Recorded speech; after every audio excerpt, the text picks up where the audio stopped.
entiendo otra cosa. ¿Sí? Si gustan, podemos abrir esa puerta. ¿Les parece? Si gustan, lo abrimos. Y apagamos la luz porque no se ve bien. A ver, ¿sí está bien? Mucha luz. No veo. Está mejor, ¿no?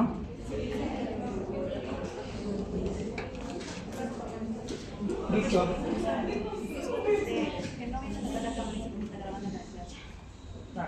Pues. Ya, muy bien. Entonces, hoy vamos a tratar acerca del aparato digestivo desde el punto de vista histológico. Recuerden que también está el componente anatómico, fisiológico y patológico, ¿no? Bueno, entonces, bueno, yo soy el doctor Alpas. Bueno, en cuanto a los componentes que hoy vamos a desarrollar, es desde cavidad oral, incluido lo que viene a ser tubo digestivo y lo que vienen a ser las glándulas anexas. ¿Ya? Entonces, en el caso de la cavidad bucal, el epitelio que nosotros vamos a tener es un epitelio plano, estratificado, no queratinizado y también paraqueratinizado. Recuerden que en la cavidad oral, como es una continuidad del epitelio de la piel, va a ser estratificado, pero también como ya no está expuesto al medio externo, es no queratinizado, ¿no? Es lo lógico, ¿no? ¿Sí o no? No hay exposición al medio externo, entonces no necesita queratinizarse. Hay patologías como, por ejemplo, algún tipo de tumor, ahí sí van a encontrar ustedes un epitelio estratificado queratinizado. ¿Ya? Ahora, ¿quiénes constituyen la cavidad bucal? Están los labios, el paladar tanto duro y blando, duro que continúa a la parte ósea, ¿no? La lengua, que es una estructura bien grande, realmente grande, lo que sobresale es pequeño. Recuerden que la lengua tiene 17 músculos, ¿no? Y las glándulas salivales tanto mayores y menores. Las mayores es las que ustedes conocen, ¿no? La parótida, la sublingual y la submaxilar, pero también hay menores, por ejemplo las palatinas, ¿no? Hay glándulas menores, no solo son las mayores. ¿Ya? Entonces, trasladándonos al territorio de los labios, el labio tiene el componente que es cutáneo y mucoso.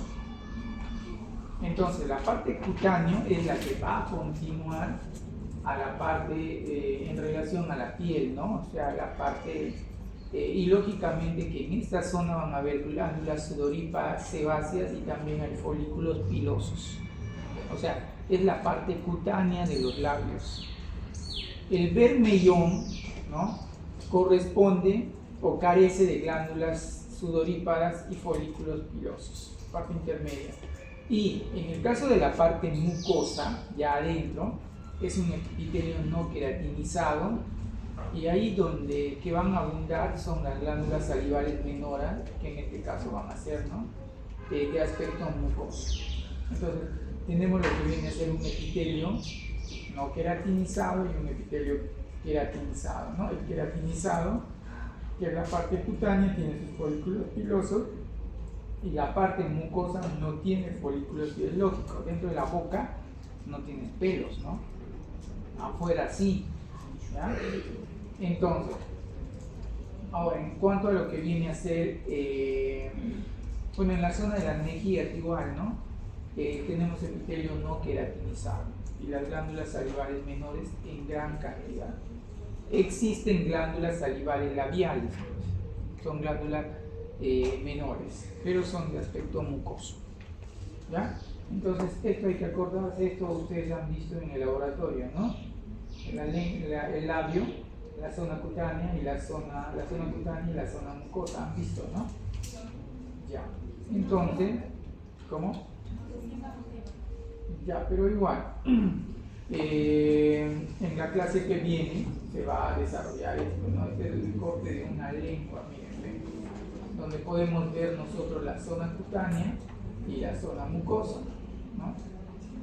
Entonces aquí, por ejemplo, si ustedes se ponen a ver, hay una zona de conflicto, una zona intermedia, una zona de transición, ¿no? Donde un epitelio cambia, ¿no? Aquí, por ejemplo, hay folículos pilosos, entonces esta sería la zona cutánea, y la otra zona es la zona mucosa, pero entre ambos hay una zona que es la zona de transición. Esto es una tinción con hematoxilina y eosina, por eso es que se ve de color rosado y áreas púrpuras, ¿no? Entonces así es nuestro labio, ¿ya? El paladar, como les decía, tenemos un paladar duro que va a estar en contacto con el hueso maxilar, y ahí lo que abundan son las glándulas salivales. Ustedes se pueden topar el paladar duro, ¿no? En la parte superior, ¿no? Correspondería a lo que viene a ser el paladar duro.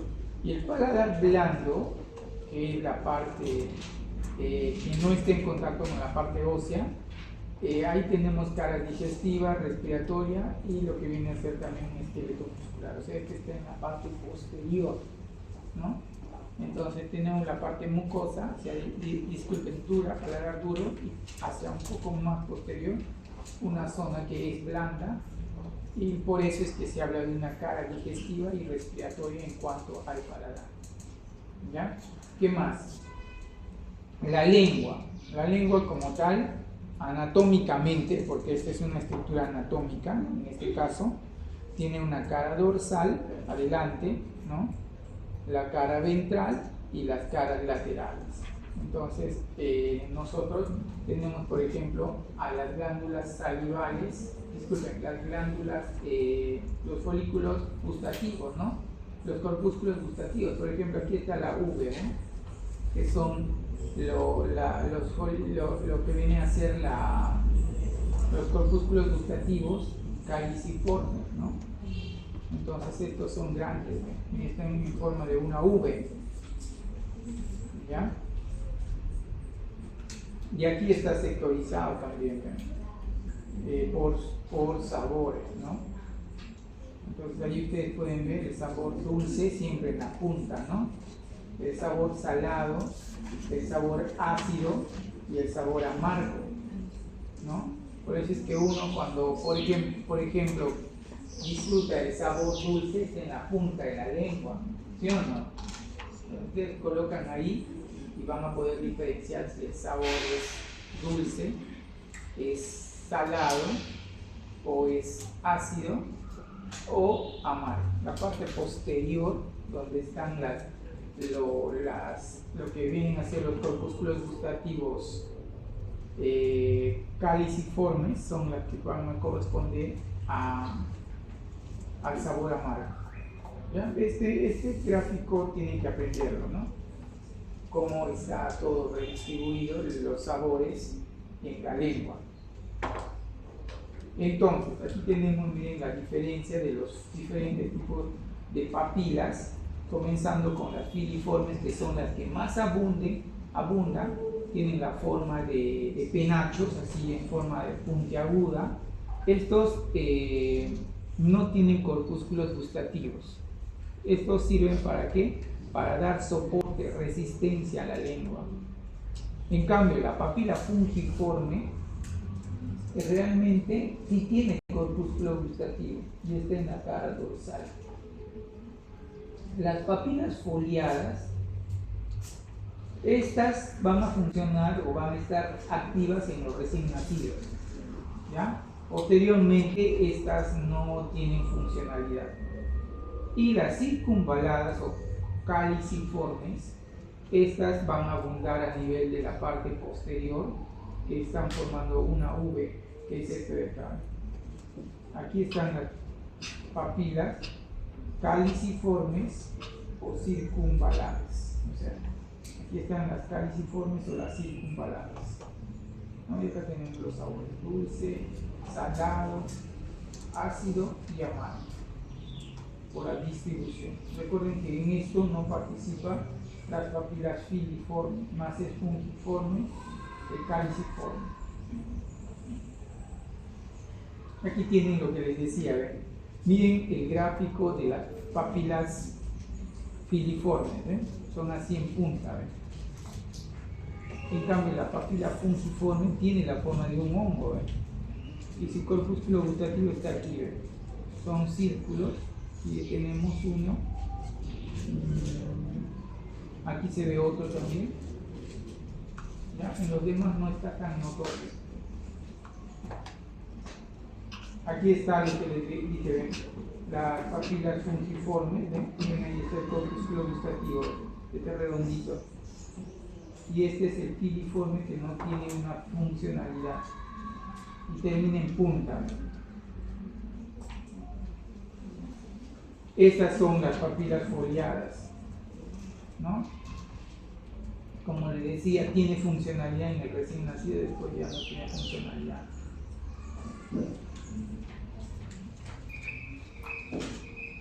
Ahora, estos son órganos sensoriales que van a captar lo que viene a ser el sentido del gusto, ¿no? Y hay 4 tipos de células redistribuidas: las basales, las oscuras, las claras, las intermedias, ¿no?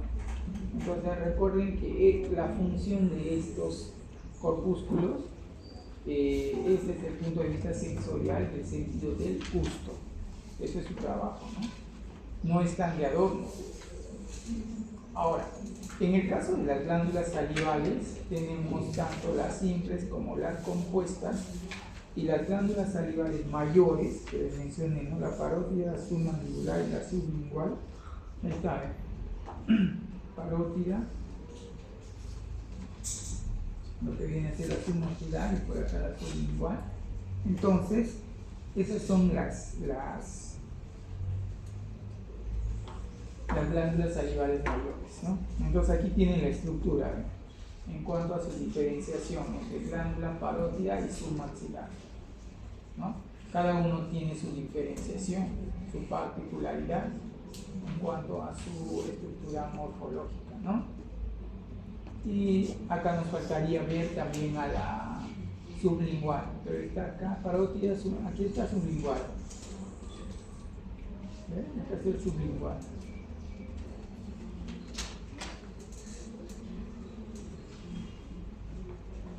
Y el tipo de ácido también, ¿no?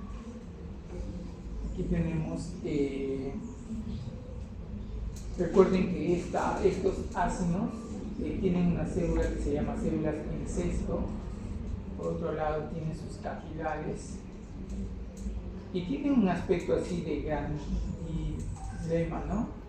En su disposición, ¿ya? Entonces tenemos acá los diferentes tipos de ácidos que van a participar en la parte glandular que estamos mencionando, ¿no? Aquí tienen el ácido seroso, un núcleo realmente, aquí se tiene un núcleo redondo, abundante tejido reticular, un red, ¿no? El retículo endoplasmático rugoso. Y acá algo importante, ¿no? Los gránulos de secreción contienen sales, proteínas, tialina y amilasa salivar.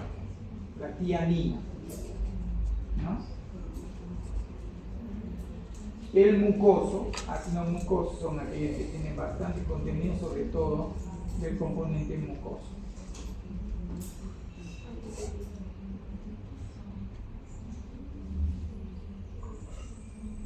¿Ya? Hasta ahí todo claro, ¿no? Ya. Adicionalmente, es necesario mencionar, en el caso de los adenómeros, ¿no? Que se pueden presentar también, miren acá, ¿ven? Son unidades morfofuncionales de las glándulas salivales. Está formada por una porción secretora, conductos intercalares y estriados. También están aquí los conductos intercalares, los conductos estriados, ¿no? Y así es como se redistribuye.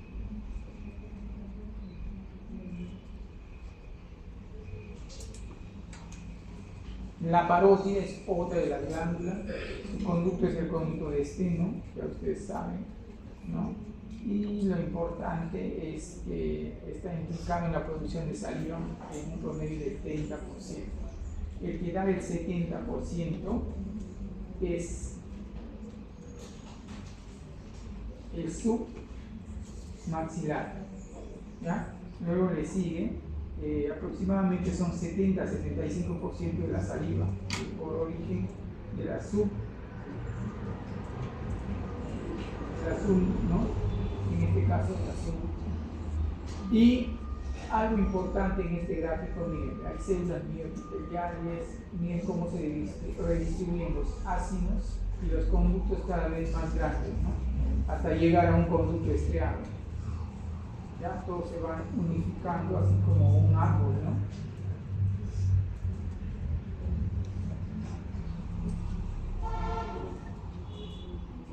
Ya. Aquí tienen un gráfico de la glándula parótida, ¿no? Que tiene bastante componente seroso. ¿Ya? En toda su distribución, componente seroso.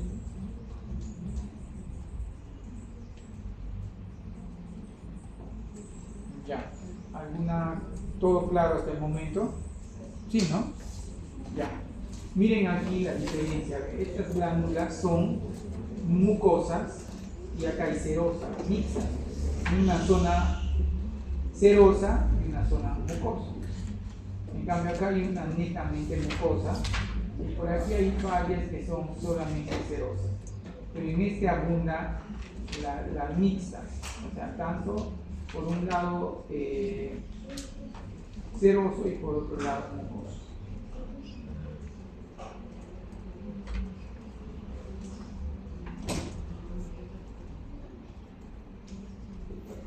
Y la sublingual, miren la diferencia entre la anterior. Aquí habían serosas, o sea, mixtas sobre todo, ¿no? Y aquí lo que abunda son más glándulas mucosas en toda la redistribución. En cambio, en la parótida lo que abunda son las serosas. En la submaxilar ambos. Y en la sublingual solo uno. ¿Ya?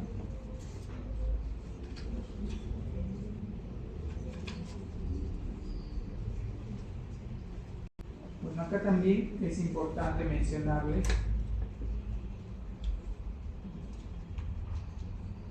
ya, miren, el otro componente es el tubo digestivo y lógicamente que el tubo digestivo va a estar formado de diferentes capas, una mucosa, una submucosa, una muscular y una serosa, son varias capas. Así están formados lo que vienen a ser el tubo digestivo, ¿no? Tiene una cara que está en contacto con la luz, que es la mucosa, ¿no? Y una cara externa, la adventicia, ¿no? Que más abunda el tejido conectivo. Ahí están las capas en relación a lo que hemos ido mencionando. La mucosa, la parte musculoesquelética. Y aquí están por capas. Recuerden que la muscular y mucosae es parte, ¿no? Miren acá. Recuerden que la capa en todo el tubo digestivo, a excepción del estómago, es el cile, ¿no? Circular interno y longitudinal externo. Así es como ustedes van a ver la exposición de la parte histológica. Y aquí tienen al esófago también, que es un órgano que está alojado en la cavidad torácica. Y bueno, aquí tienen la mayor conexión, acá está cerrado, ¿no? Su luz estrellada. Es lógico que va a estar siempre así, porque uno acaso come a cada instante, o ustedes comen todo el día. ¿Ah? El delegado de repente, ¿no? Todo el día para comiendo, entonces el esófago está redondo, abierto, pero no hay dolor. Cuando uno come, esto se abre, ¿no? Pero si no está así con sus repliegues, ¿ah? Está plegado. ¿Quién se desmayó? ¿El mío?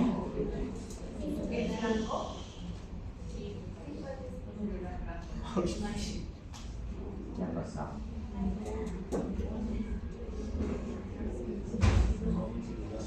A ver, delegado, como están durmiendo, ¿no? Para romper el hielo. Es mío.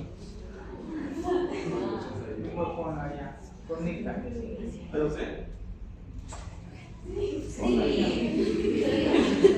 Pero conéctale que funcione. ¿Ah? Ahí más bien pon otro, el otro carga.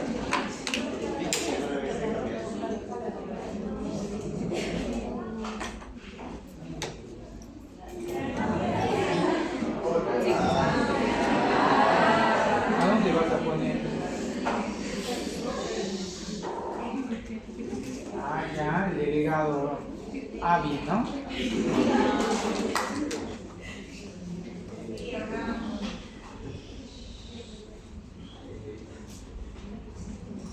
Ya, entonces, como les decía, ¿no? Toda la parte del tubo digestivo tiene pues, su mucosa, su submucosa, su muscular y su seosa. En el caso del esófago, tiene su capa mucosa que va a estar así. La luz siempre está así cerrada, no está una luz abierta. ¿Ya? Y por otro lado, tenemos pues, la mucosa, es un epitelio, ¿no? En el esófago es un plano no queratinizado, es el único que tiene eso, ¿no? Pero del estómago para adelante es cilíndrico. Ahora, ¿qué más tiene? Presenta célula de Langerhans, como todos, lámina propia. Su tejido submucoso, que es lo que aloja glándulas, aparte de alojar glándulas, tiene también un tejido conectivo denso, no modelado, o sea, irregular, ¿no? Y en la submucosa es donde está el plexo de Mason. Y la muscular, como les dije, el tercio superior es esqueado, o sea, es esquelético, obedece a la aorta. El tercio medio no tiene fibras líceas y esqueléticas, o sea, es de ambos, ¿no? Pero el tercio inferior ya es liso. Entonces el esófago tiene tres partes, ¿no? Un tercio superior que es netamente esquelético, el tercio medio que es liso y esquelético y el tercio inferior que es netamente liso. Y entre circular interna y longitudinal externa está el plexo de Auerbach. ¿Ya?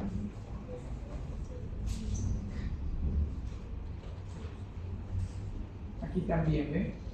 Está todo, la luz disminuida, todo plegado.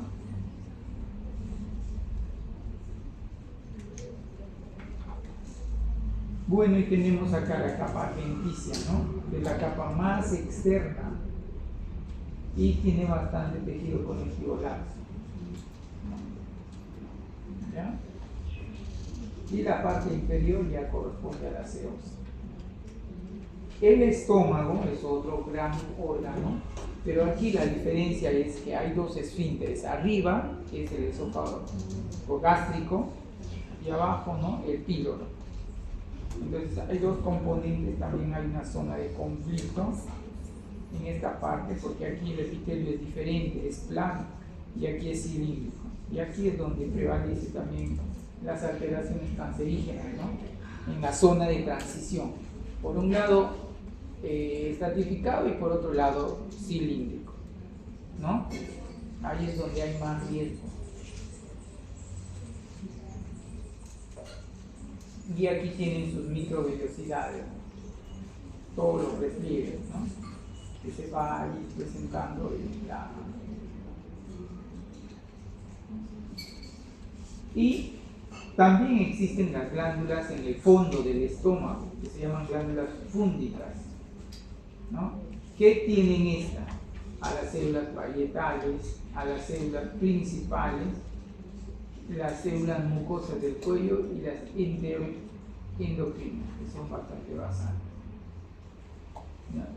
Entonces, aquí tenemos todo el gráfico de lo que vienen a ser las glándulas fúndicas de nuestro estómago.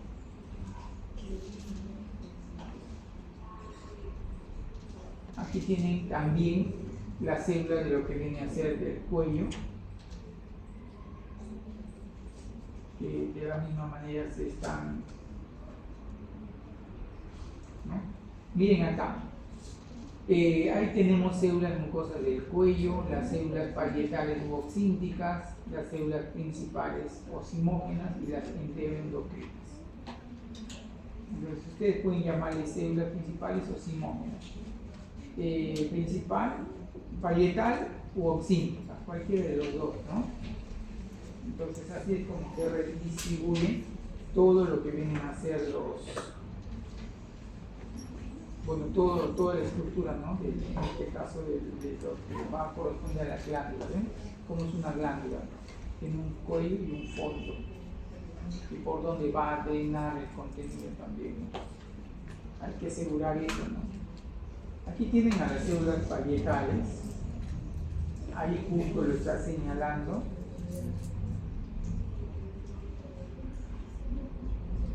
También sabemos que en promedio estos no son tan grandes. Su núcleo también, su núcleo es basal central, eso es lo bueno, uno se da cuenta, ¿no? Ya. Y tenemos a las principales, ¿no? Las células principales que son las que van a participar en el metabolismo de la vitamina K, ¿no? Entonces, de la misma manera, ¿no?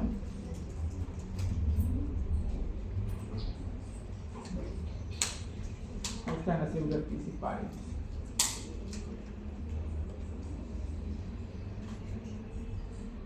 Ahora, en el caso de lo que viene a ser de sus capas, en el estómago es diferente, porque acá no se cumple el cile. Aquí en cambio hay una capa externa longitudinal, una capa media circular y una capa interna oblicua, ¿no? Entonces, esta parte, donde están exigiendo las entiendes, ¿no? Por ejemplo acá, en esta parte de acá, la capa oblicua es la más interna. Oblicua es la más interna, no se olviden, ¿no? Mientras que en todos los demás del tubo es circular interna y longitudinal externa, el famoso cile. En el estómago, ¿no? El estómago, recuerden que funciona como una licuadora, ¿no? Todo lo sólido, ¿cómo termina haciéndose líquido? A veces comemos todo entero, ¿no? Pregúntenle al delegado, ¿no? Por ejemplo, ¿no? Todo entero, al final, ¿cómo su estómago va a poder degradar? El estómago no tiene diente, ahí no hay diente. Por eso la recomendación es que cuando se come se mastica bien, no se lo pasa entero, porque pobre estómago, ¿no? Y ahí comienzan los problemas, ¿ya? Entonces eso tiene una capa oblicua. Esta es pregunta de examen, ¿no?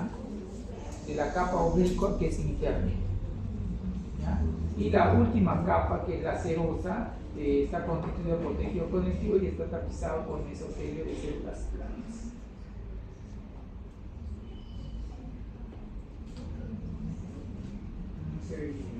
Pero acá lo que queremos resaltar del seno delgado es que está formado por sus microvellosidades, ¿no? Y aparte,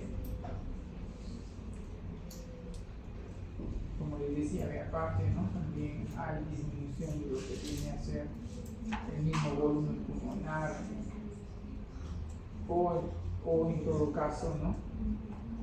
Ver la morfología de cada una de estas estructuras, ¿no? Para poder diferenciar. No es lo mismo el grosor del intestino a nivel del ciego. A nivel del ciego se aceptable hasta 9, y en todos los demás tejidos, ¿no? Hasta 6 de preferencia. Ahora, el duodeno, a diferencia del yeyuno, sus vellosidades no son tan prominentes, es corto. Aquí lo que abunda son las células, acá lo que abunda son las glándulas mucosas. Acá abundan glándulas mucosas. ¿Ya? Es una zona realmente de gran intercambio, gran pasaje, ¿no? Entonces,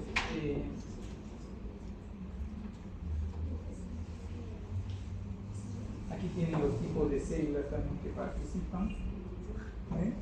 en toda la programación.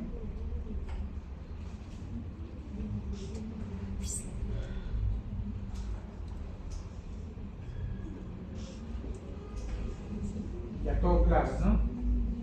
Ahí están los diferentes tipos de células que encontramos en la mucosa.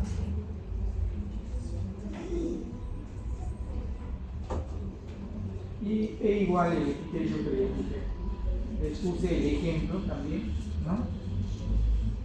Es lo mismo, por ejemplo, en el caso de que los epitelios, ¿no?, se distancien.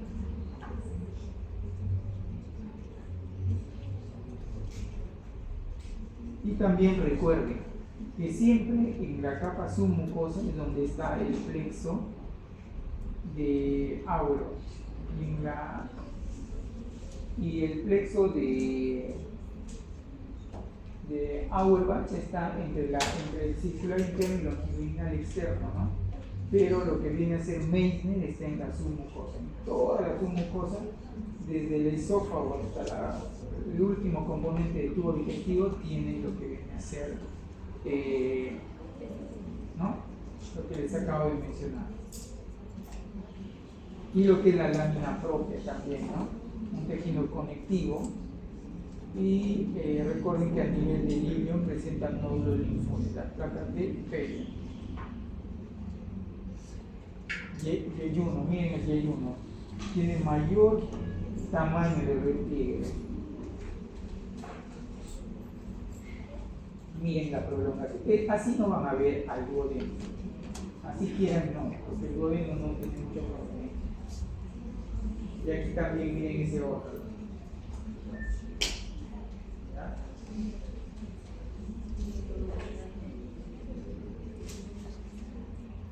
Y lo que viene a ser los componentes, ¿no? El duodeno, el yeyuno y el ilion.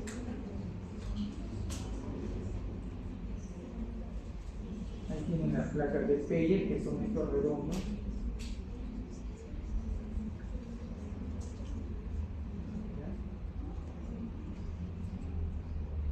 Ahí tienen lo que les dije, la capa submucosa, la capa muscular y la capa serosa.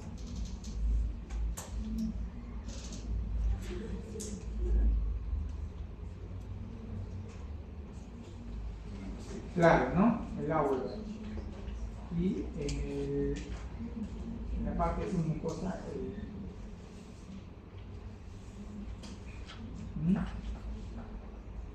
aquí es Auerbach y aquí qué grande, qué plexo tenemos.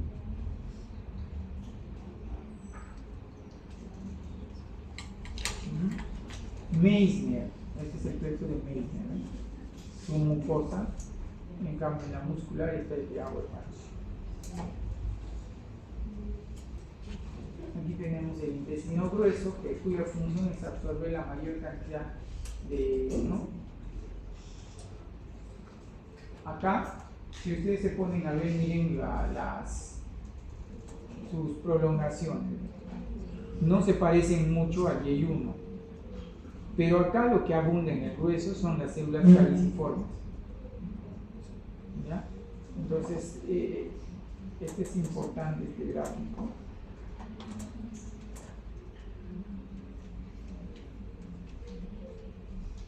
Igual como todos los demás tienen sus capas, pero miren la capa de las células columnares, las caliciformes, las mismas células madre en toda la distribución. Y ahí tienen de todos los blancos que ven aquí, estos blanquitos redondos, ¿qué son? Las células caliciformes. ¿Ya? Claro, el intestino grueso tiene bastante contenido mucoso, no como. Entonces tiene que tener que reabsorber el agua, ¿no? Porque si no también las heces va a ser diarreica.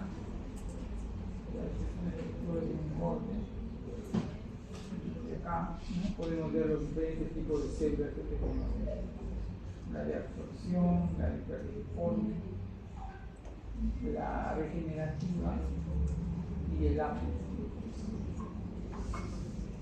El recto, que es la parte final, que es de 12 a 13 centímetros. Esto es importante analizarlo. Y ahí tienen el conducto anal también, que tiene su mucosa. El apéndice también recuerden que es un tubo que cuando está obstruido se ve un tubo ciego, amplio, ¿no? Pero de lo contrario no necesariamente. Ahora, este apéndice lo que tiene es los folículos linfoides.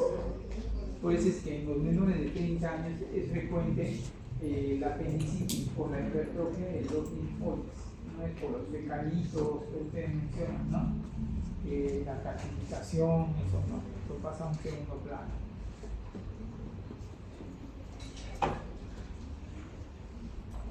Muy bien, pero antes vamos a ver esto, ¿ya?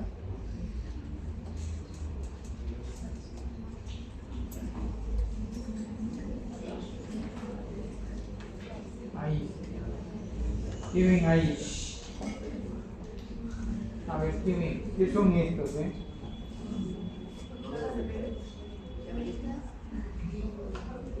son estos?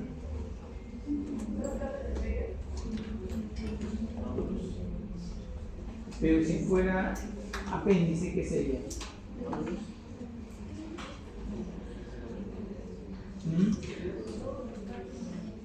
Si fuera apéndice, ¿qué serían estos de acá?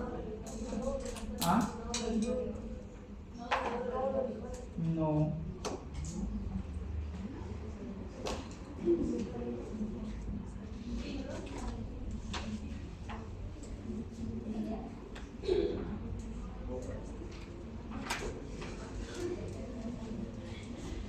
Entonces acá recordando, miren, tienen a los folículos linfoides. Son folículos linfoides, son glóbulos blancos que van a actuar para defendernos. Eso abunda en las células caliciformes, ¿no?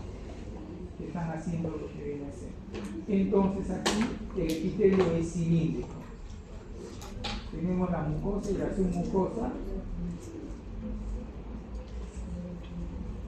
Y aparte de ello los diferentes plexos, ¿no? Cuando pasa a nivel de la mucosa y el medular, disculpen, lo que viene a ser su distribución, por ejemplo, las folículos linfoides están en la parte entre la capa media y la externa, ¿no? Porque hablamos aquí de capas, ¿no? Entonces es importante acá, miren, si yo tengo a mi apéndice, lo más probable, estos correspondería a folículos linfoides. Estos crecen, ¿no? Por un proceso infeccioso usualmente. Al final, si se ponen a ver, ¿no? El paciente va a estar, estos folículos linfoideos tienen glóbulos blancos que son para la defensa de nuestro cuerpo. Entonces todo el tubo digestivo tiene en toda su estructura folículos linfoideos para defendernos. Y eso les cuento porque miren, a ver, para que despierten, ven que están ahí con, seguro han almorzado tarde, ¿no? ¿O no han almorzado? Queremos ir a comer. Entonces, esta es la última diapositiva, pero les cuento un caso, ¿ya? Para que se vayan. Pero yo creo que eso ya no debe grabarse, lo que voy a contar es un paciente. Delegada, el delegado del varón.